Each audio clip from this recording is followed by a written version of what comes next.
pension décente pour tous à un âge raisonnable, n'est-ce pas simplement une question de choix politique et sociétal?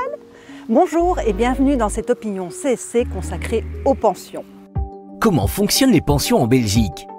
Que vous soyez salarié, fonctionnaire ou indépendant, vous avez droit à une pension de l'État à la fin de votre carrière. Mais le financement est sensiblement différent selon votre statut. La pension légale en Belgique, que l'on appelle le premier pilier, est basée sur un système de répartition. Cela signifie que les pensions sont payées par les cotisations des actifs. C'est donc un système basé sur la solidarité entre les générations. Les actifs cotisent pour payer les pensions des retraités actuels, mais ça leur permet de se constituer des droits pour leur propre pension future. À côté de la pension légale, il y a la pension complémentaire, le deuxième pilier. Celui-ci peut être organisé par l'employeur pour ses employés. Cependant, tout le monde n'en bénéficie pas forcément et les montants peuvent fortement varier. Quant au troisième pilier, il s'agit de l'épargne pension que l'on peut se constituer soi-même. Quand pouvez-vous partir en pension? En Belgique, l'âge légal pour prendre sa retraite est de 65 ans, mais il sera porté à 66 ans en 2025 et à 67 ans en 2030. Il est possible d'arrêter plus tôt de travailler, mais pour cela, il faut avoir une carrière relativement longue.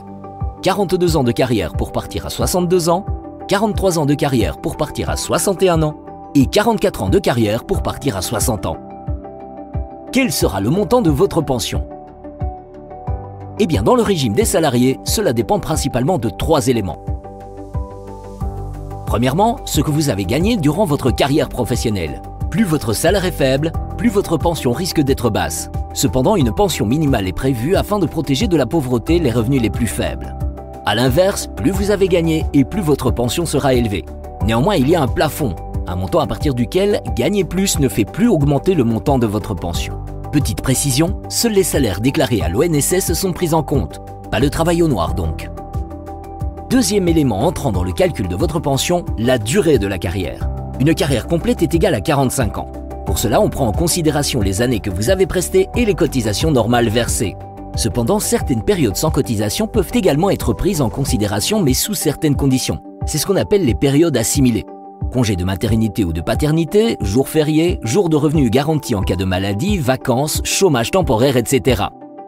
Enfin, troisième élément pour le calcul du montant de votre pension, la composition de votre ménage. Car il existe une pension d'isolé et une pension de ménage. Comment calcule-t-on le montant de votre pension? La pension correspond à un pourcentage déterminé du salaire moyen que le travailleur a perçu pendant sa carrière. Concrètement, on additionne le salaire brut perçu pour chaque année civile pour parvenir au montant total de l'ensemble de la carrière. Ce montant est ensuite divisé par 45. Cela correspond à la durée d'une carrière complète. Et enfin, le résultat est alors soit multiplié par 0,6 si vous êtes isolé, soit par 0,75 si vous êtes en ménage. Le montant des pensions belges est en général trop bas et trop éloigné du dernier salaire reçu. En Belgique, en moyenne, la pension brute représente 47% du dernier salaire brut, alors que dans l'Union européenne, c'est 52%. Notre régime de pension légale, basé sur la solidarité, nous préserve-t-il mieux des augmentations du coût de la vie que les systèmes de pension privés? Et est-il tenable à long terme? Le système légal est financé par les cotisations sociales et par les impôts, donc par des prélèvements qui sont obligatoires. Et en effet, ça nous préserve mieux de toute une série d'événements, rien que par exemple l'augmentation des prix, donc l'inflation, ou l'adaptation générale au bien-être, est quelque chose qui est très difficile à organiser dans un système qu'on appelle de capitalisation, qui forcément caractérise les pensions privées. Parce que bon, voilà, donc il faut, si le système de pension est payé par une compagnie d'assurance, par exemple, ou un fonds de pension, et que la compagnie d'assurance, je sais pas moi, arrête ses activités ou perd des parts de marché, il faut évidemment que les engagements de pension qu'elle a pris soient garantis. Donc pour des pensions privées, bien entendu, la pension doit être, il doit y avoir un capital qui représente cette pension.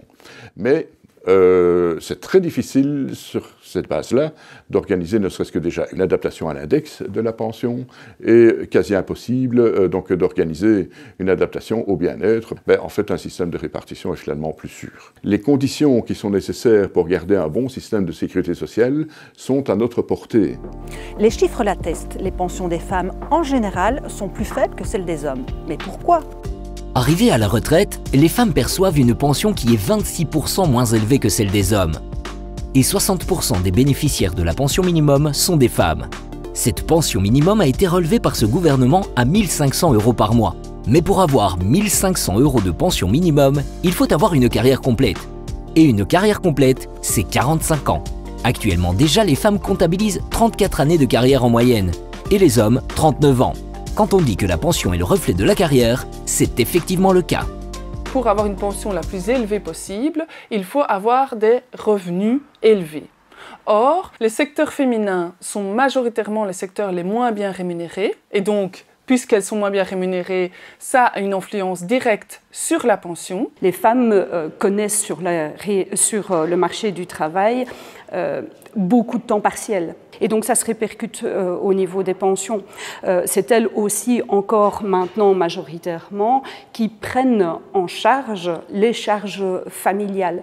Donc c'est pour nous très important, c'est de pouvoir conserver des périodes assimilées, voire même de les renforcer pour justement prendre en charge cette réalité plus fréquemment vécue par les femmes sur le marché du travail. La CSC a toujours dit que des pensions dignes, des pensions décentes, c'était d'abord et avant tout un choix politique et un choix de société. Si on veut que notre système de sécurité sociale lutte efficacement contre la précarité, aussi celle de nos pensionnés et de nos pensionnés, eh bien, il faut investir.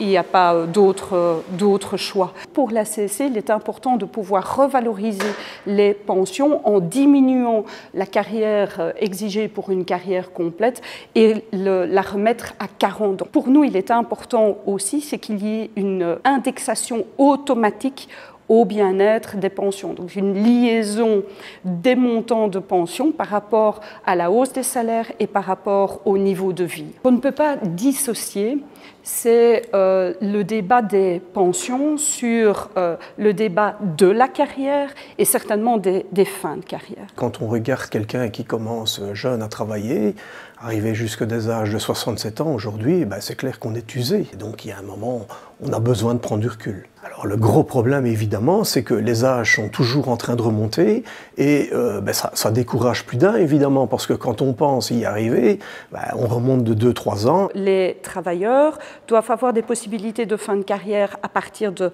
55 ans, doivent avoir la possibilité de la pension anticipée à 60 ans, et la pension légale à 65 ans. On a les pensions parmi les plus basses d'Europe, et donc pour que les travailleurs aient confiance dans notre système de pension, il faut absolument revaloriser nos pensions. Pour nous, à la CSC, c'est important, c'est que cette revalorisation des pensions, elle se fasse en priorité absolue par les pensions légales.